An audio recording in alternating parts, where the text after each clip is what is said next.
बिस्मिल्लाहिर्रहमानिर्रहीम। अस्सलाम वालेकुम डियर व्यूवर्स, कैसे हैं सब। उम्मीद करती हूँ सब खैरियत से होंगे। अल्लाह ताला आप सबको खुशआबाद हंसता और मुस्कुराता रखे, आमीन सुम आमीन। आज मैं वनीला प्लेन स्पंज केक की रेसिपी लेकर हाजिर हुई हूँ। बहुत ही ज़बरदस्त और मज़ेदार सा बनने वाला है, तो एंड तक इस वीडियो को लाजमी देखेगा। हम आज की रेसिपी स्टार्ट करते हैं। 1 कप के बराबर मैंने मैदा लिया है। इसको आपने अच्छी तरह से 3 से 4 दफ़ा छान लेना है। ये मेजरमेंट के कप्स बाज़ार से इजीली मिल जाते हैं। मेजरमेंट के बगैर ये केक जो है वो बिल्कुल नहीं बनते, तो इसलिए आपने हर चीज़ जो है वो टेक्निक से आपने इसको सीखनी है।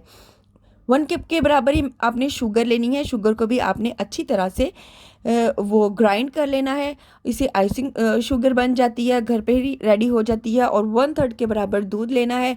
2.5 टेबल स्पून आपने इसमें कुकिंग ऑयल लेना है। हाफ़ टी स्पून के बराबर आपने इसमें बेकिंग पाउडर लेना है। और 2 से 3 चुटकी आपने इसमें ज़रदा रंग लेना है। ऑप्शनल है, नहीं पसंद तो आप इसको स्किप कर दें, सिंपल। और 3 से 4 ड्रॉप्स हम इसमें वनीला एसेंस के शामिल करेंगे, ताकि जो हम एग्स इसमें शामिल करेंगे उसकी स्मेल जो अच्छी तरह से ख़त्म हो जाए और इसके अंदर बहुत प्यारी सी खुशबू आ सके। आप चाहें तो वनीला एसेंस को स्किप करके इसमें पाइनएप्पल, इसमें स्ट्रॉबेरी एसेंस, जो एसेंस आप, इलायची एसेंस, जो एसेंस आपको पसंद है वो आप इसमें ऐड कर सकते हैं। तो अब आप देख रहे हैं कि जो आपने आपने लेने हैं इसके अंदर 4 अदद अंडे। ठीक है, आपने सफ़ेदी उनकी बाउल में अलग कर लेनी है और जर्दी आपने बिल्कुल अलग कर लेनी है। सफ़ेदी और जर्दी को हम अलग अलग बीट करेंगे, और कैसे बीट करेंगे आगे चल के आपको वीडियो में पता चल जाएगा। और ये वीडियो जो है बहुत यूज़फुल होने वाली है, बहुत ज़बरदस्त आपको इसमें समझ आने वाली है।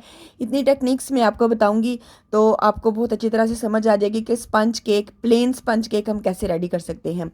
तो चलिए, मैंने जो 4 अंडे लिए थे उनकी मैं सफ़ेदी अलग कर रही हूँ और जर्दी मैंने बिल्कुल अलग करके रख दी है। अब जो हमारा लास्ट वन रह गया है उसके साथ भी हम बिल्कुल ऐसा ही करेंगे। सफ़ेदी हम अलग कर देंगे और उसकी जर्दी हम अलग कर देंगे। ये देखें, इस तरह से आपने सफ़ेदी और जर्दी बिल्कुल अलग कर देनी है, सेपरेट कर देनी है। और एक टेक्निक मैं आपको बताती हूँ कि सारी चीज़ें जितनी भी हैं वो बिल्कुल रूम टेम्परेचर पे होनी चाहिए। एग है, कुकिंग ऑयल है, या फिर इसमें दूध है, या फिर इसमें वनीला एसेंस के ड्रॉप्स है, सब चीज़ें रूम टेम्परेचर पर होनी चाहिए। तो ये बीटर मैं आपको शो करवा रही हूँ। 2 तरह के ये बीटर हैं, और मैं कौन सा यूज़ करूँगी जो मैंने बीटर के ऊपर लगाया हुआ है। अक्सर लोग हेजिटेट करते हैं कि भाई इस तरह के बीटर से हम केक नहीं बना सकते। भाई केक तो अगर आप चाहें तो आप जग के अंदर भी इसको बीट कर सकते हैं, इतना इजी है। बस इसकी कुछ टिप्स एंड ट्रिक्स होते हैं, वो समझ आ जाए तो केक बनना मुश्किल नहीं है। तो इस तरह से देखें, आपने कंटिन्यूस इसको बीट करते जाना है, करते जाना है। मैंने यहाँ से स्किप नहीं किया, और आपने इतना इसको बीट करना है। मैं इसकी कोई टाइम ड्यूरेशन आपको नहीं बता रही, बस आपको इतना बता रही हूँ कि आपने इसको रोकना नहीं है, बीटर को इतना बीट करना है कि ये एक फ्लफ़ी सा झाग बन जाए, यानी कि क्लाउड टाइप बन जाए। जब हम बाउल को उल्टा या सीधा करें तो वो जो बैटर हमने रेडी किया है वो बिल्कुल भी, जो हमने बीट किया है बैटर सफ़ेदी का, वो नीचे नहीं गिरना चाहिए। ठीक है, अब ये देखें, अब अच्छी तरह से मैं यहाँ पे स्किप नहीं कर रही बिल्कुल भी वीडियो, कंटिन्यूस मैं इसको बीटर को बीट करती जा रही हूँ सफ़ेदी को। तो आपने भी सेम इसी मेथड से करना है, इसी तरीके से करना है। अगर आपने बीटर रोक दिया तो वो दोबारा से एक थिक फॉर्म में, लिक्विड फॉर्म में आना शुरू हो जाएगा। बीटर को आपने नहीं रोकना। अब आप ये देख सकते हैं कि मैंने इसको अच्छी तरह से, मुझे 6 या 7 मिनट्स लगे हैं, अच्छी तरह से इसको बीट किया है। इसको ऊपर से नीचे कर रही हूँ, बिल्कुल भी टच से मस नहीं हो रहा। ठीक है, अपने वादे का ये बहुत पक्का है। तो अच्छी तरह से ये बीट हो चुका है। और इस बात की ये निशानदही है कि, यानी कि इस बात की ये हमें तसल्ली हो जाती है कि जब ये बीटर हमने एग बीट किए हैं वो ऊपर से नीचे नहीं गिर रहे, तो हमें इस बात का तब यकीन हो जाता है कि हमारा जो केक है, प्लेन केक, वो बहुत ज़बरदस्त बनने वाला है। उसके अंदर कोई भी कमी पेशी नहीं रहेगी। अगर यहाँ पे ही आपकी गड़बड़ हो जाएगी तो आगे चल के केक भी बिल्कुल ठीक नहीं बनेगा। तो इनको अच्छी तरह से आपने बीट कर लिया। बीट करने के बाद आपने आइसिंग शुगर को थोड़ा थोड़ा करके इसमें शामिल करते रहना है, और फिर उसको भी अच्छी तरह से बीट कर लेना, और इतना बीट करना है कि ये क्रीमी फॉर्म में आ जाए। ठीक है, तो यानी कि जो झाग सी, एक सख्त सी झाग बनी थी वो एक क्रीमी फॉर्म में कन्वर्ट हो जाएगी। झाग सी जो लिक्विड फॉर्म में शामिल हो जाएगी, लिक्विड फॉर्म में कन्वर्ट हो जाएगी, तो वो झाग सी ख़त्म हो जाएगी। स्टार्टिंग में क्लाउड टाइप झाग लाजमी होनी चाहिए। ठीक है, यहाँ तक समझ आ गई। अब फिर आपने जर्दी इसमें शामिल करनी है थोड़ी थोड़ी करके। जस्ट 30 सेकंड्स तक आपने जर्दी को बीट करना है, इससे ज़्यादा आपने इसको बीट नहीं करना। ठीक है, यहाँ पर हमारा बीटर का जो काम है वो बिल्कुल ख़त्म होकर रह गया। अब हमने बीटर बिल्कुल भी यूज़ नहीं करना। उसके बाद क्या करना है कि इसमें हमने मैदे को थोड़ा थोड़ा करके स्पैचुला की मदद से इस तरह से राउंड शेप में आपने इसको मूव कर करके मिक्स करना है। ये देखिए, इस तरह से आपने एकदम से सारा आपने इसमें नहीं डाल देना, वरना बहुत ज़्यादा वो गुटलियाँ सी बन जाएंगी और उसको फिर वो मैनेज करना बड़ा मुश्किल हो जाता है। तो आपने बहुत थोड़ा थोड़ा करके सब्र और तसल्ली के साथ, इतना टाइम भी नहीं लगता इसको, बहुत कम टाइम लगता है। तो बस इसकी जो बेकिंग टाइम होता है वही ज़्यादा काउंट होता है, वरना इसका बैटर जो है वो इतना ज़्यादा टाइम नहीं गेन करता। तो अब यहाँ पे फिर मैंने दूध भी थोड़ा थोड़ा करके शामिल कर दिया, इसमें सारा मैदा भी शामिल कर दिया और फिर इसमें कुकिंग ऑयल भी शामिल कर दिया। और फिर लास्ट में मैंने वनीला एसेंस के चंद ड्रॉप्स भी मैंने इसके अंदर शामिल कर दिए हैं। ज़्यादा से ज़्यादा आपने इसमें 3 से 4 अदद ड्रॉप्स इसमें डालने हैं। ठीक है, और ये इस तरह से सारा जो चीज़ें मैंने इसमें शामिल कर दिया। मैं हाथ की वजह से, मुझे हाथ से ज़्यादा तसल्ली होती है, तो हाथों को आपने भाई अच्छी तरह से कर लेना है वॉश। और अच्छी तरह से वॉश करने के बाद आपने सारी चीज़ों को मिक्स कर लेना है और इस बात की तसल्ली कर लेनी है कि कोई भी लम्स, कोई गुटली बाकी ना रहे। मैं आपको शो करा रही हूँ कि देखें, कुछ भी इसमें कोई लम्स, कोई गुटली नहीं है। और अब लास्ट में ये जो बेकिंग पाउडर है ना, इस बार ये भी एक टेक्निक है, ये भी एक टिप है, एक ट्रिक समझ लें कि जो बेकिंग पाउडर कुछ लोग पहले बीट करते हुए डाल देते हैं, भी गलत। ऐसे पहले नहीं डालना चाहिए, वरना जो बैटर है वो बिल्कुल ख़राब होकर रह जाता है, तो केक भी सही नहीं बनता। लास्ट में बिल्कुल आपने बेकिंग पाउडर इसमें ऐड करना है और अच्छी तरह से फिर इसको मिक्स कर लेना है।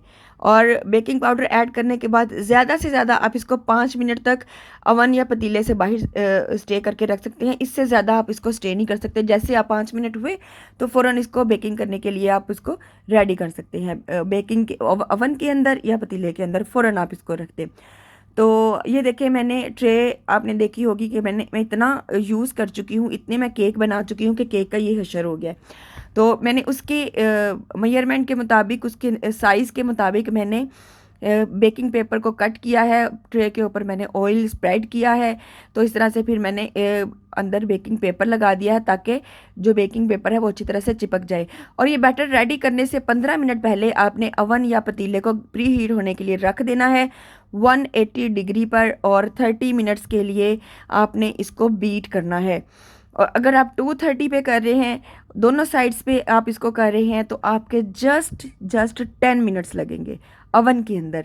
और अगर आप इसको पतीले के अंदर बेक कर रहे हैं तो आप उसको बिल्कुल मीडियम फ्लेम पे रखिएगा। पहले आप इसकी वो जो पतीला होता है अच्छी तरह से वो प्री हीट हो चुका होता है, तो फिर आप इसकी जो फ्लेम है वो बिल्कुल आपने इसको लो पे रखना है। फिर आपने थोड़ा सा, जैसे ही 10 मिनट रह जाएंगे तो आपने इसको मीडियम फ्लेम पे ले आना है चूल्हे को। ठीक हो गया, यहाँ तक समझ आ गई। तो चूल्हे पर आपने अगर इसको बेक करना है तो आपको 30 या 35 मिनट्स, 40 भी मिनट्स लग सकते हैं। और अगर आप इसको ओवन में बेक करी हैं 180 डिग्री पर तो आपके 35 मिनट्स लगेंगे। और अगर आप 230 डिग्री पर इसको बेक करी हैं तो आपके जस्ट 10 मिनट्स लगेंगे। 10 मिनट्स के अंदर आपका केक बिल्कुल रेडी हो जाएगा। तो इसलिए मैं अवन के अंदर आज केक बेक किया है, तो 10 मिनट्स के अंदर मेरा केक बिल्कुल रेडी हो चुका था। मैं 230 पर अक्सर जो है वो अपनी चीज़ें बेक करती हूँ, तो 10 मिनट्स के अंदर मैं चाहे पिज़्ज़ा हो, चाहे कोई जिंगर बर्गर या कुछ भी ऐसे बन बनाने हों, या इस तरह के प्लेन केक या फ्रूट केक बनाने हो, तो मैं जस्ट 10 मिनट्स में हर चीज़ रेडी कर लेती हूँ। तो इस तरह से देखे, पेपर जब मैं लगा रही थी वो तो थोड़ा सा मुझसे फट गया था, तो उसी वजह से इसका बैटर जो है वो थोड़ा सा बाहर निकला है। अदरवाइज़ केक जो है वो बहुत ज़बरदस्त सॉफ्ट और स्पॉन्जी किस्म का बना है। मेरी कोशिश थी कि मैं इसको अब ज़रा एहतियात से पेपर को मैं सेपरेट करूं ताकि मज़ीद जो है वो केक ख़राब ना हो जाए। इस तरह से आप इसकी बैक साइड देखिए कितनी खूबसूरत सी है, बिल्कुल परफेक्ट केक बना है। बस ये साइड से थोड़ा सा ख़राब हो गया है, लेकिन ये बिल्कुल बहुत ज़बरदस्त और सॉफ्ट किस्म का बना है। मैंने इसके किनारे भी कट किए थे, वो भी बिल्कुल यानी कि इतने सॉफ्ट थे, आधा पौना घंटा तक वो बिल्कुल सॉफ्ट ही रहते, बिल्कुल भी वो ड्राई नहीं हुए थे। अभी मैं उनका भी टेक्सचर आपको दिखाती हूँ, ये देखें कितने सॉफ्ट से लग रहे हैं। अभी मैं आपको स्पंज का भी सारा टेक्सचर दिखाऊंगी, वो भी सारा सॉफ्ट बना, ऐसे जैसे फोम होती है, जैसे वो हम ब्लैक बोर्ड पे फॉर्म नहीं यूज़ करते थे स्कूलिंग टाइम में या कॉलेज टाइम में आप कह लें, ये वो फॉर्म लग रही थी मुझे। इतना सॉफ्ट किस्म का ये केक बना था। आप भी इस रेसिपी से ट्राई करें। थोड़ी सी टेक्निक्स को समझने की ज़रूरत है, बस टेक्निक समझ आ जाएगी तो कुछ भी केक बनाने में मुश्किल दरपेश नहीं होगी। इसलिए मैं बार बार हाथ लगाकर आपको दिखा रही हूँ कि केक जो है वो बहुत सॉफ्ट बना है, बहुत ज़बरदस्त और स्पॉन्जी किस्म का बना है। और मैंने इसके ऊपर व्हिप्ड क्रीम भी मैंने गार्निश की थी, वो उसकी वीडियो भी मैं फिर किसी दिन आपको बनाकर दिखाऊंगी कि इसके ऊपर गार्निशिंग कैसे करते हैं, व्हिप्ड क्रीम को कैसे हम मैरिनेट करते हैं। तो आज जस्ट मैंने वनीला स्पंज प्लेन केक का तरीका मैंने आपको बताया है। तो हमारी आज की जो रेसिपी है वो बिल्कुल रेडी हो चुकी है। हमारी आज की रेसिपी आपको कैसी लगी कमेंट बॉक्स में हमें अपनी राय से आगाह ज़रूर कीजिएगा। और अगर आप हमारे चैनल पर न्यू हैं तो हमारा चैनल लाइक, सब्सक्राइब और शेयर भी कीजिएगा। ये देखें, लास्ट में जस्ट मैंने आपको इसकी थोड़ी सी क्लिप दिखाई है।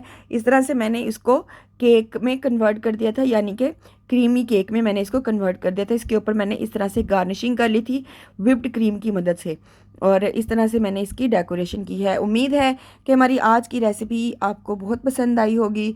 तो दुआओं में याद रखिएगा। अल्लाह हाफिज़।